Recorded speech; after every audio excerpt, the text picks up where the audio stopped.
Greetings, ladies and gentlemen, and welcome to this latest version of Tales from Outer Space, where I take an HFY story from somewhere around the internet and read it aloud for your enjoyment. All the relevant links are down below. Like, subscribe, and all that YouTube comf to help this video and channel grow. Anyways, as always, I hope that you enjoy. I would just like to thank the following Tier 5 patrons and channel members for supporting the channel: FallenAngel, BuzzKillington, Datamagnet, and Bob the Dragon. Thank you again. And now, on to the story. Story number 1, Contingency Plan, written by Echoing Cascade. Lasha was running to her room. She was running for her life. She was running from a nightmare. She had known that this was a possibility since she was a youngling. She had had many discussions with a matriarch who reassured her that it would probably never ever happen again in her lifetime. Yet here she was. The station's alarms were blaring and the Scourge were on her trail. She managed to make it to her room, panting, exhausted, but alive. Then she heard noises from her roommate's bed. Oh gods, no. If Laura was one of them, she was very, very dead. Death Wilder was strong enough to tear her limb from limb in normal circumstances, and if she was infested... Lasha pushed that thought out of her mind. She wasn't dead yet. She mustered her courage and asked her roommate a simple question. Lasha, are you okay, Laura? Laura was barely awake at that moment. She had heard some sort of alarm. At least she guessed it was an alarm. Galactic standards for auditory cues were low enough that most humans could sleep through the fire drills. Laura looked at her panicked roommate. She was panting hard and looked like she had just seen a ghost. She noticed for the first time that the lights had turned ever so slightly blue. Laura, yes, what's with the anemic light show and slightly annoying alarm? Laura thought that it was either the galaxy's least enthusiastic rave, or something was wrong. Lasha let out a sigh. The Death Wilder was not infested. She sagged with relief and began to sob. Laura was taken aback. Her roommate was a Scotch, bipedal, skinny, shorter than the average human, and vaguely marsupial. She was also tough as nails. She had joined the academy at the same time as her. While Laura was going to join the long-range recon, Lasha was going to work in logistics. She still had to complete basic training though. Laura remembered that Lasha had broken a leg and walked herself to the infirmary, with no help or so much as a grimace. This is the same Lasha that was crying in a heap like a lost child. Laura, what the hell's going on? What's with the alarm? How can I help? Lasha willed herself to calm through meditation. If the human opened the door, she would doom them both. Lasha, it's the Scourge. They're inside the station. We are dead. Laura paused. The statement was completely sincere and left no room for negotiations. She believed that they were already dead, and nothing would change that. That being said, she didn't plan to go down without a fight. So Laura reached for her standard combat kit under her bed. Lasha, that won't work. They don't really have a nervous system that we can short-circuit with stun weapons, even at max setting. Laura shrugged and reached for a different box. This one contrasted the grey, featureless one that contained her combat gear. This one was all black and had a white human skull and bones. She pulled what Lasha looked like one of the human slug throwers and strapped it to her hip, alongside a dagger that would look more like a sword in her hands. Laura, I'm guessing they're pirates or something like that. Lasha shook her head. The Scourge was an old shame of the consortium. They had started a war of annihilation, and when it came clear that they would lose, they released a virus that would ensure that no one would win. Through the sacrifice of countless colonies and billions of lives, they had stopped the Scourge virus. But it would surface now and then, through accidents or the odd doomsday cult. Lasha spoke with an almost robotic voice now. She had completely dissociated herself with her feelings in order to appear calm. Lasha, no, they are infected, and those that bite turn into more of them, turn into monsters. Laura then did something that took Lasha by surprise. She smiled. Laura, really? She then pulled another box from under her bed.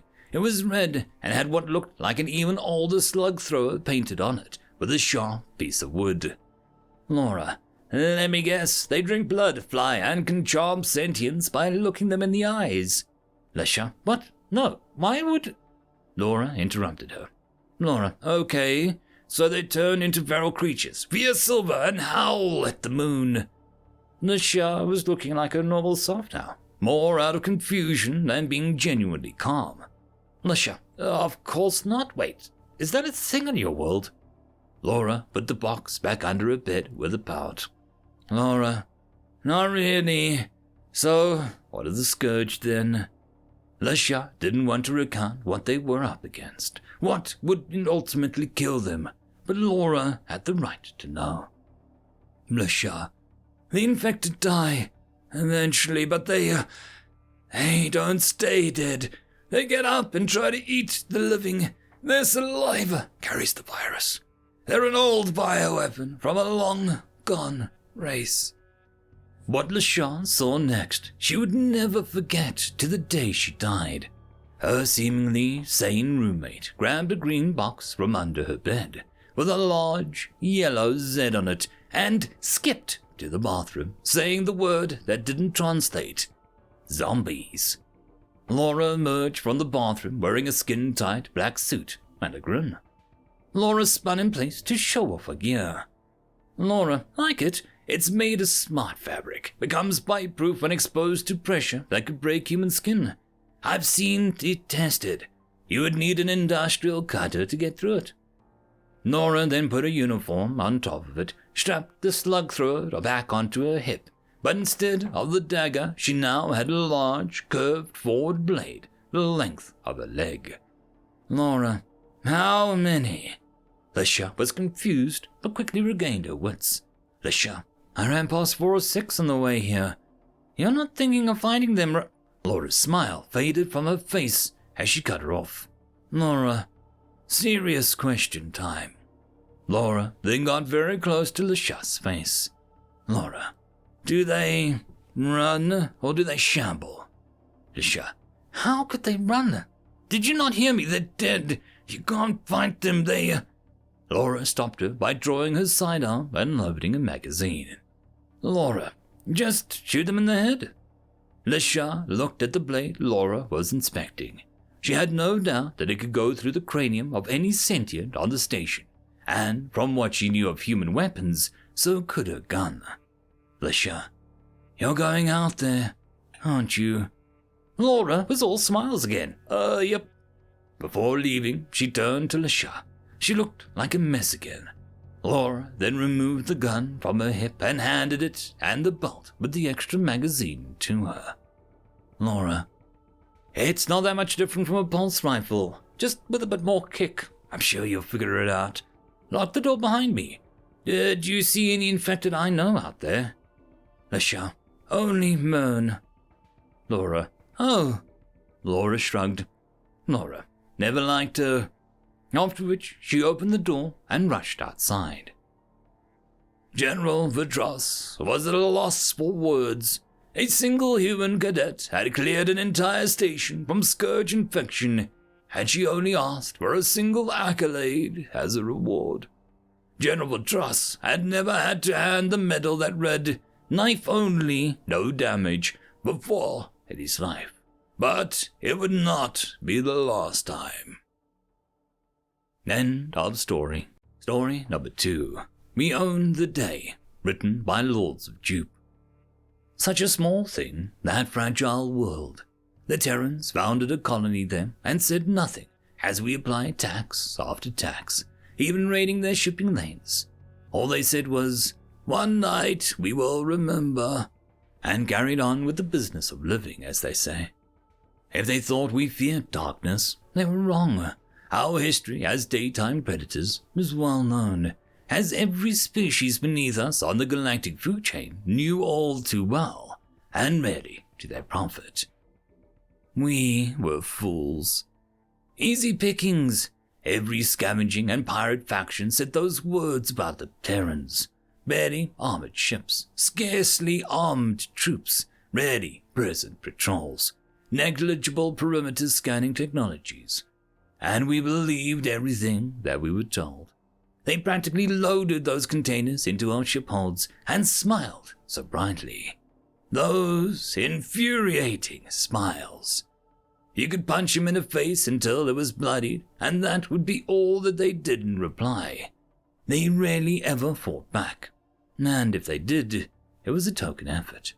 They'd crawl away, find a terminal to communicate with their people, and say those strange words.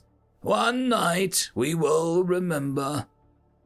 Every reputable defense contracting service would routinely take them on as clients, and often to the detriment of the Terrans' financial well-being. They never run out of money, those Terrans. It was a Deny who said, and these words may be written in the largest font in the vastest tomb of what all worlds acknowledge as understatements. The only thing they have more of than patience are anger and resolve. Those peaceful morons.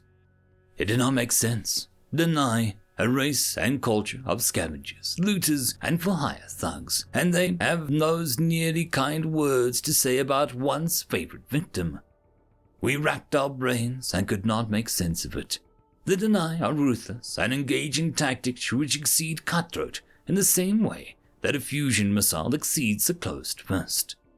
We were fools.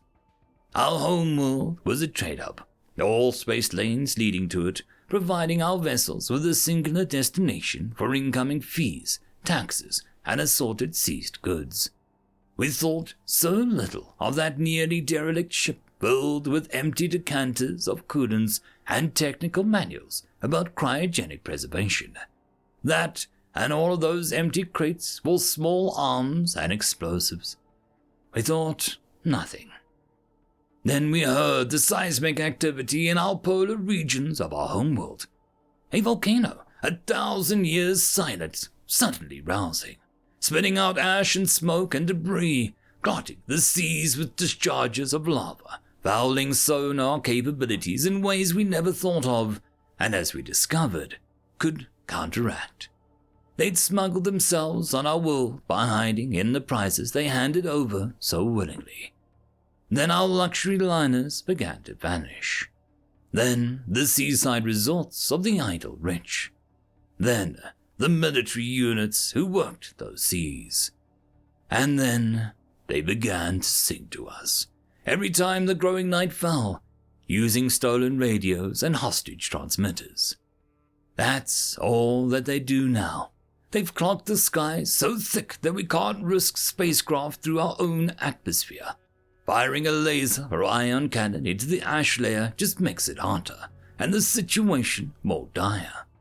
Which is why we know they're doing it so often. For them, they knew that it was a one-way trip. This does not seem to bother them in the slightest. If anything, they become meaner as the days go on, such as they do. Our nights were once scant half-cycle long. Now they're almost all of it. We cannot see either of our moons. We can hear the hollow words of our allies as they witness us being torn apart in the growing dark. And we can hear the humans singing to us as they finish what they promised. One night we will remember. That night is forever. End of story. And that, my friends, concludes this video. I hope that you enjoyed, and if you do, please consider supporting the author, even by popping over and leaving a thumbs up or a nice comment, just to show your appreciation for the story. However, if you wish to support this channel, there are links down below which will help immensely. I will see you all in the next one, and until then, I hope that you have a fantastic day. Cheers.